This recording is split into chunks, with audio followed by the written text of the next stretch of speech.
Batista sorriu leve e pálido. Amava as imagens graciosas, e aquela pareceu-lhe graciosíssima. Lembra que a ideia da mulher é: ora, se você vai num baile com uma pessoa, você não precisa ter as mesmas crenças, as mesmas ideias para dançar com essa pessoa.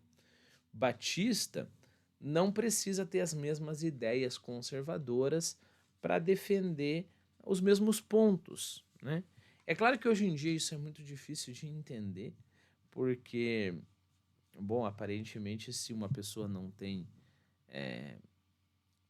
as mesmas convicções políticas, ela tem que odiar a outra com um profundo ódio no coração, né? Mas não é impossível, né? Na verdade, é um modo muito racional, muito bom de se fazer política, né? Eu vejo um exemplo bom disso no padre Paulo Ricardo, né? No modo como ele tenta se aliar no âmbito político com os protestantes, porque tem um acordo, como é que posso dizer, propósitos em comum, né? Lutar contra barbaridades, né? Lutar contra o aborto, lutar contra, bom, tantas outras porcarias que tem por aí. Mas, né, ele deixa bem claro, olha, não significa que nós temos a mesma ideia, né? Então, não significa que você não pode dançar com uma pessoa. Você está na mesma festa se você não tem, se vocês dois não têm a mesma ideia. Claro que pode dançar, né? É nisso que a mulher do Batista está investindo, né? Mas perceba, não é bem isso, né? Não é que ele estava num baile, é, é, olhou para uma pessoa que tinha uma convicção totalmente diferente e falou: vamos dançar. Ele pensou e afirmou que ele tinha as mesmas convicções, né?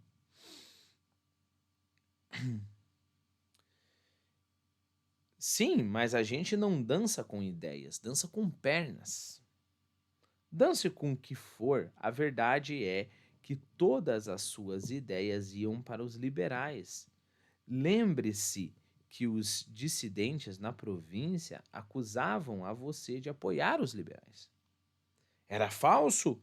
O governo é que me recomendava moderação. Posso mostrar cartas.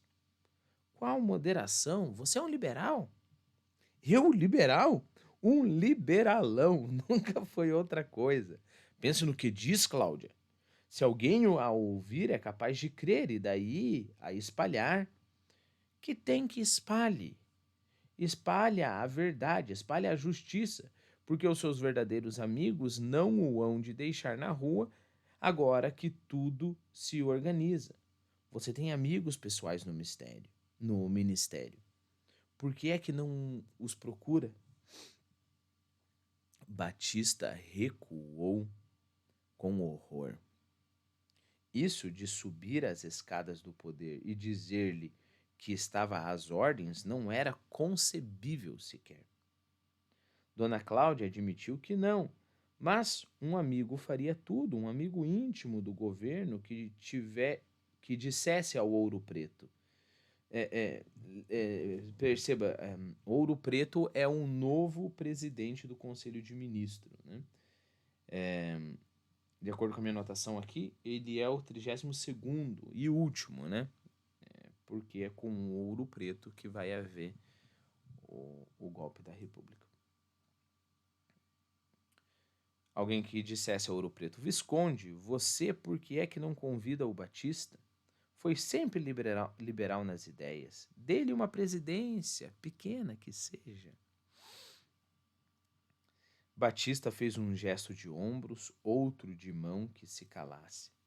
A mulher não se calou.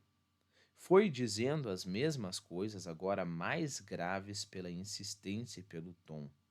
Na alma do marido, a catástrofe era já tremenda. Pensando bem, não recusaria passar o Rubicão. Só lhe faltava a força necessária. Bom, passar o Rubicão aqui tem uma referência histórica bem clara, né? É tão clara pro meio culto assim do Machado de Assis, né?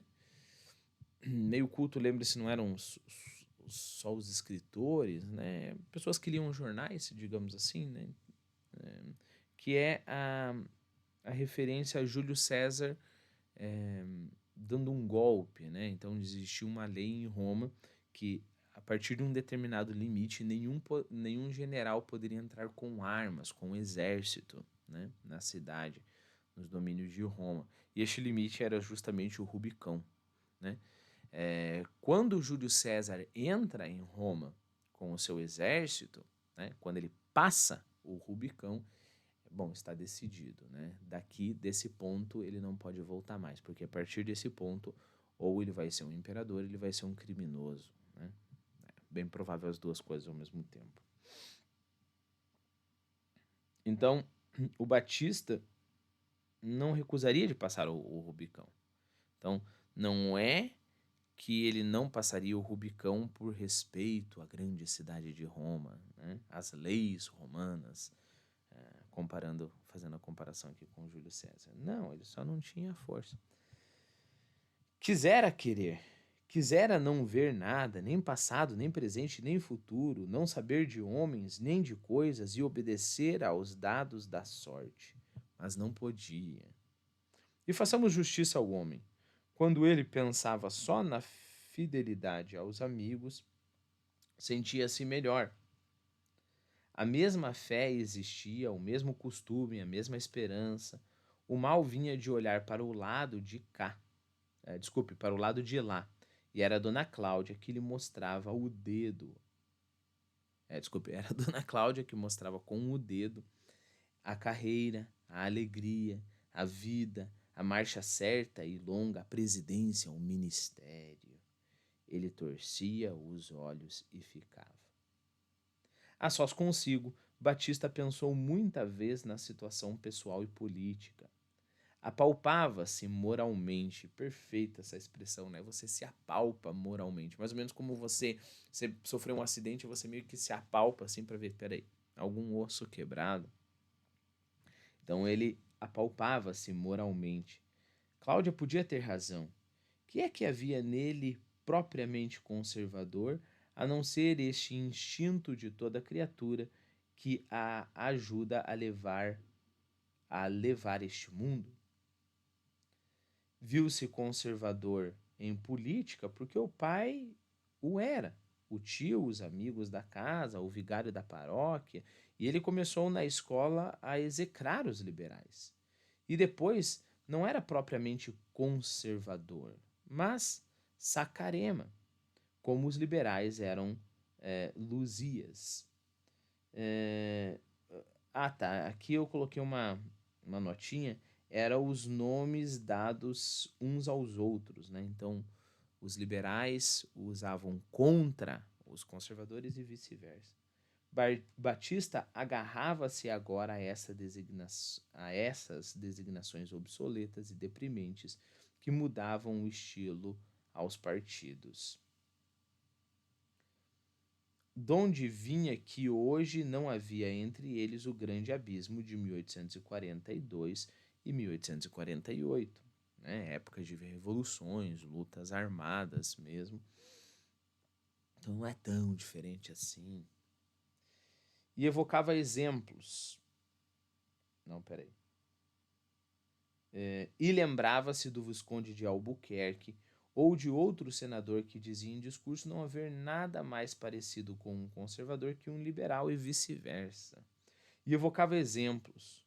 O Partido Progressista, Olinda, Nabuco, Zacarias, que foram eles senão conservadores que compreenderam os tempos novos e tiraram as ideias liberais, aquele sangue das revoluções, para lhes pôr uma cor viva.